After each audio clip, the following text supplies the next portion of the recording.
जय हिंद। मैं हूं करण दानवीर और आप देख रहे हैं मेरा पॉडकास्ट, मेरा वीलॉग दानवीर से। आज एक बहुत ही इंटरेस्टिंग ट्वीट मैंने देखा, उसका जवाब भी दिया। और ट्वीट था फातिमा दार की तरफ से। फातिमा दार कश्मीर बेस्ड हैं और ट्विटर पे काफ़ी एक्टिव है। अब इनका बैकग्राउंड क्या है ये सब मुझे नहीं मालूम, लेकिन इनका जो ट्वीट था वो मेरे को बड़ा इंटरेस्टिंग लगा और मैंने उसको कोट भी किया। उन्होंने ट्वीट किया about inauguration of T49 tunnel, जो कि कश्मीर और जम्मू को जोड़ने की रेलवे लाइन जो बिछाई जा रही है उसके अंदर एक अहम कड़ी है। और उन्होंने इस ट्वीट के माध्यम से ये भी कहा कि क्या पीओके वाले कभी ऐसा इमेजिन कर सकते हैं कि इस तरीके का कोई डेवलपमेंट हो और वो लोग जो एक बेसिक रोड इंफ्रास्ट्रक्चर को तरसते हैं, क्या वो कभी ऐसा इमेजिन कर सकते हैं। तो ये मेरे को बड़ा इंटरेस्टिंग लगा और मैंने इसका जवाब भी दिया। बेसिकली देखिए, जब ये रेलवे लाइन मुकम्मल हो जाएगी और बारामूला से लेकर आप सीधा जम्मू पहुंचेंगे और बेसिकली आप बारामूला से लेकर और कन्याकुमारी तक पहुंच जाएंगे, तो ये कश्मीर घाटी को पूरी दुनिया में एक दूसरे तरीके से खोलेगा। और वो दूसरा तरीका होगा टूरिज्म के लिहाज से ये हब बनेगा। पूरा हिंदुस्तान जो कि अभी प्रोस्पेरिटी की तरफ बढ़ रहा है, हम देख रहे हैं कि हमारे टूरिस्ट बड़े पैमाने पर अपने ही देश को एक्सप्लोर कर रहे हैं, चाहे वो हिल स्टेशन हो, चाहे वो बीचेस हो, चाहे वो नेशनल रिजर्व्स हो, पार्क्स हो, और नेम इट, रिलीजियस टूरिज्म हो। बहुत जबरदस्त इसमें उछाल देखने को मिल रहा है और आने वाले समय में और भी ज्यादा उछाल होगा। और इसका कश्मीर बहुत बड़े पैमाने पर इसका फायदा उठाएगा, क्योंकि कश्मीर के अंदर ट्रैकिंग की अपार पॉसिबिलिटीज हैं। स्कीइंग के लिए बहुत बेहतरीन, दुनिया की one of the finest slopes are available in Kashmir, that is Gulmarg. तो एक अलग डायमेंशन इंटरनेशनल स्कीयर्स के लिए ये खोलेगा। देन उसके बाद यहाँ का जो कल्चर है, यहाँ की जो हैंडीक्राफ्ट है, ये भी पूरी दुनिया के लिए आसानी से एक्सेसिबल होगा। और इसके अंदर हम ये ना भूलें कि इनका जो कल्चर सूफी का कल्चर है, वो जो कहीं ना कहीं इस टेररिज्म के दौर में दब गया था, जिसको दबाने की कोशिश करी गई, जिसको कुचलने की कोशिश करी गई, वो दोबारा से अपनी जड़ें मजबूत करेगा और इंक्लूसिव जो कल्चर है उसको दुनिया के सामने रखेगा, प्रमोट करेगा। अब ये जो रेलवे लाइन है जिसकी हम बात करते हैं, ये अभी आप ही को हाल ही में मालूम होगा, जम्मू की विजिट में प्रधानमंत्री गए थे तो उन्होंने बनियाल संगलादन का जो स्ट्रेच है उसका इनॉग्रेट किया। इसकी ये स्ट्रेच जो है ये बिल्कुल पीर पंजाल के ऊपर है, बहुत हाइट है इसकी। ये 1200 मीटर से ज्यादा की हाइट पे ये पूरा ट्रैक ले हो रहा है और इसके अंदर बहुत सारे टनल्स हैं और दुनिया का सबसे ऊंचा आर्च रेलवे ब्रिज है।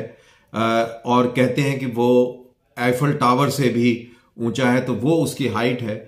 और एक बार संगदलन पहुंच जाएगी रेलवे लाइन, तो उसके बाद कहते हैं कि मई तक और या साल के आखिर तक आप आसानी से उधमपुर और जम्मू तक ट्रैवल कर पाएंगे।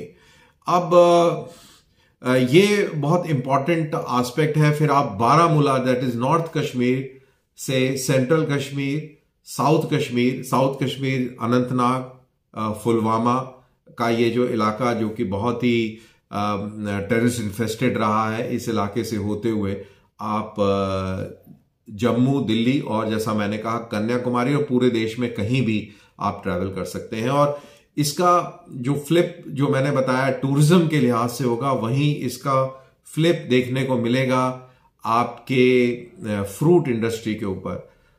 मैं जब कश्मीर गया था पिछले साल और वहां पे मैंने लोकल से जब बात करी, उन्होंने ये बताया कि बहुत बड़ी तादाद में यहाँ पर फ्रूट्स उगाए जाते हैं, बहुत ही जबरदस्त स्कोप है, लेकिन उसको बाहर भेजने की समस्या रहती है। एक ही रोड है, अगर सर्दियों की बात करें तो वहां कई बार बर्फबारी से वो बंद हो जाता है, और जब टेररिज्म बड़े जोर पे था तब आए दिन हड़ताल, और उस चक्कर में बहुत बड़ी तादाद में किसानों की ये जो फसल होती थी फ्रूट्स की, ये बर्बाद हो जाती थी। अब रेलवे के आने से ये ट्रांसपोर्टेशन, बल्क ट्रांसपोर्टेशन, आपको मालूम है कि ट्रेन से कितना ज्यादा फ्रेट आप एक जगह से दूसरी जगह ले जा सकते हैं, टनों टनों के हिसाब से, जिसको आप रोड से कंपनसेट नहीं कर सकते। तो ये एक बहुत ही अमेजिंग बूस्ट होगा as far as fruits are concern of Kashmir. और आप ये कह सकते हैं कि कश्मीर का सेब कन्याकुमारी 1 या 2 दिन के अंदर पहुंच जाया करेगा, इतनी काबिलियत डेवलप हो जाएगी। जैसा हम ये भी जानते हैं कि ईस्ट वेस्ट फ्रेट कॉरिडोर्स भी ऑलमोस्ट बन चुके हैं। तो ये सारा जब नेटवर्क बन के स्टैब्लिश हो जाएगा और 1-2 साल के अंदर पूरी तरह से ये रवां हो जाएगा, चलने लगेगा, तो आप देखिए कि कश्मीर घाटी जो कि आइसोलेटेड थी, जिसको एक्सप्लॉइट करते थे रिलीजियस फंडामेंटलिस्ट, और इसमें घी डालने का काम हमारा फ्रेंडली नेबरहुड पाकिस्तान करता था। इसके चलते कितने हजारों लोगों ने अपनी जानें दे दी, कुछ बहकावे में, कुछ देश के लिए लड़ते हुए, और इस तरीके से कितनी जिंदगियां तबाह हुई, बर्बाद हुई, कितने हजारों लाखों लोग वहां से विस्थापित हुए। वो सब अपनी एक क्लोजर देख रहे हैं, कुछ जस्टिस देख रहे हैं। और मेरे ख्याल से ये रेलवे के आ जाने से ये बहुत बड़ी वैली को एक हीलिंग देगा। हीलिंग उस कनेक्टिविटी से, उस मोबिलिटी से देगा जो ना आप रोड से प्रदान कर सकते हैं, ना आप एयर से कर सकते हैं। और उम्मीद है कि जब ये सब बारामूला को कनेक्शन मिलेगा तो हो सकता है आने वाले समय में आप यहां से श्रीनगर से सोनामर्ग भी जाएं और सोनामर्ग से रेलवे नेटवर्क आगे कभी डेवलप हो और ले भी जाए। तो ये इस तरीके से ये कनेक्टिविटीज बढ़ेंगी जैसे जैसे समय गुजरेगा, जैसे जैसे इकोनॉमिक पावर इस मुल्क की बढ़ेगी। आप देखेंगे कि खुशहाली भी इसी तरह से रेडिएट होगी रिमोट इलाकों में, और रिमोट इलाकों का भी एक बहुत बड़ा डेवलपमेंट होगा। अब यहां पर फातिमा दार साहिबा के ट्वीट पर मैं दोबारा गौर फरमाता हूं, जिसमें वो कहती हैं कि क्या पाकिस्तान ऑक्यूपाइड कश्मीर के लोग कभी ऐसा तसव्वुर कर सकते थे, ऐसा कभी सपना ख्वाब भी देख सकते थे कि ऐसा इंफ्रास्ट्रक्चर डेवलपमेंट उनके इलाके में होगा।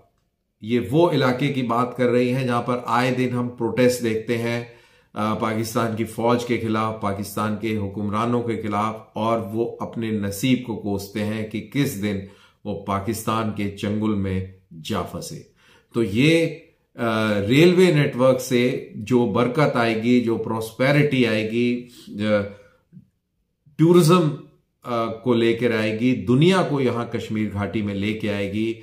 आपकी होटल इंडस्ट्री है, आपकी टैक्सी ट्रांसपोर्ट इंडस्ट्री है, आपकी हॉस्पिटैलिटी के अलग अलग एवेन्यूज हैं, आपकी फ्रूट एग्रीकल्चर हॉर्टिकल्चर इंडस्ट्री है। इस सब को जो बूस्ट मिलेगा, इससे इकोनॉमी इस पूरे इलाके की बढ़ेगी, और जब इकोनॉमी बढ़ेगी तो ये आने वाले समय में, अब कितना समय लगता है ये मालूम नहीं, आने वाले समय में पाकिस्तान ऑक्यूपाइड कश्मीर को भी इंटीग्रेट करेगा। और अगर इसको और नॉन मिलिट्री मींस के जरिए इंटीग्रेट करेगा।